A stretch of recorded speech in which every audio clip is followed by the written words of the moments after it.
ever been injured in a yoga practice, you're probably wondering how common those injuries are. I'll tell you the answer to that in a moment, but first I want to share one vital hip injury prevention technique that I think you're going to love. My name is Dr. Ariele Foster. I'm a physical therapist, a yoga teacher, ERYT 500 certified plus, I like to say 500 plus. I'm the founder of YogaAnatomyAcademy.com, and I've been teaching yoga for nearly 20 years. I'm also the creator and teacher of the yoga journal course, Yoga for Three-Dimensional Hip Stability. I'll tell you more about that course in a moment. But first, a little more than 5 years ago, I actually experienced a hip injury of my own. Yoga was a contributing factor to that hip injury, and there are 3 reasons why that I've determined now, looking back. There are 3 really common things that we do in yoga asana that can contribute to hip injuries. The first is that we spend a lot of time repetitively in 2 different positions of the hip. Number 1 is hip flexion, and number 2 is hip external rotation. The second thing we do is that we spend a lot of time in the farthest reaches of motion of our hips. So we go until we feel a deep stretch, and then we sometimes go beyond that, if you know what I mean. Number 3, and back to number 2, we also do that without having a lot of strength or stability necessarily in those ranges. Number 3, we don't do a lot of strengthening specifically for our hamstrings or our glutes, our abductors or adductors. So the back, the sides, and the inner and the outer hips don't get really a proportional amount of hip strengthening. Strengthening leads to stability, and therefore we don't get a lot of 3-dimensional, 3D stability in the hips just from yoga asana alone as it's practiced today. That can lead to hip impingement, and hip impingement is a sign of hip instability.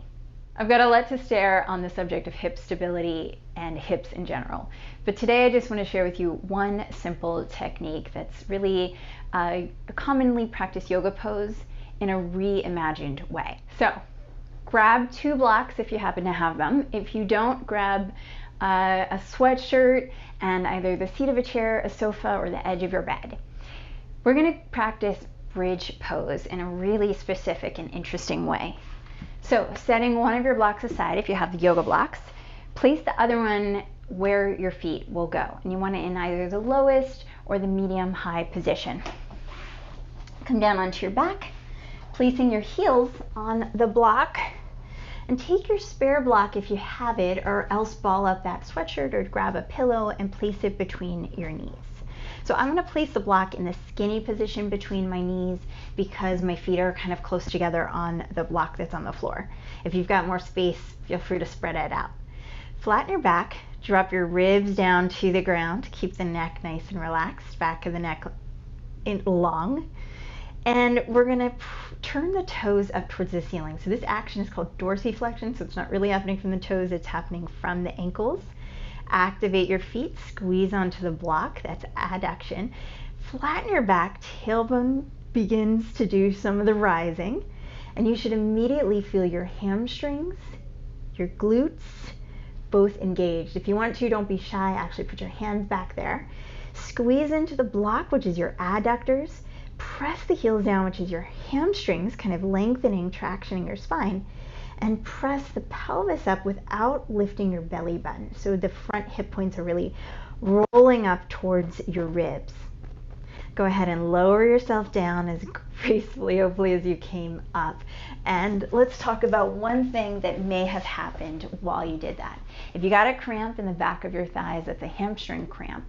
And that's a good sign that you haven't worked your hamstrings very much at that particular angle in a long time. So we'll go more into that in the Yoga for 3D Stability class, Yoga for 3D Hip Stability class. Let's get back to the question of how common are yoga injuries. What we know from a 2019 study is that 1 in 5 yoga practitioners tend to get an injury at least every 7 years, or about every 7 years. If you look over a longer term, a greater proportion of yoga practitioners get injuries that they can directly relate to their yoga practice. Now, so many factors go into whether someone is injured from yoga, including the style, how vigorous the classes they practice are, how long they're practicing, how frequently they're practicing, what else they're doing with their bodies. There's so many factors. I don't want to bore you and list them all here. But basically, the takeaway that I believe we should get from this little nugget of information is that, one, there are some imbalances in modern yoga asana, especially in the hips. Two, we come to yoga to prevent and heal injury, knowing that there's some imbalances in yoga asana, knowing also that hip surgeries are the most common orthopedic surgery that is performed in the United States. Of all the orthopedic surgeries, of any body part musculoskeletally, that it would make sense to focus more on hip stabilizing within the context of our collective yoga asana practice. I'm going to teach you a lot more about that. If you are interested in yoga for 3D hip stability, check out the link below to the course and you can find out more.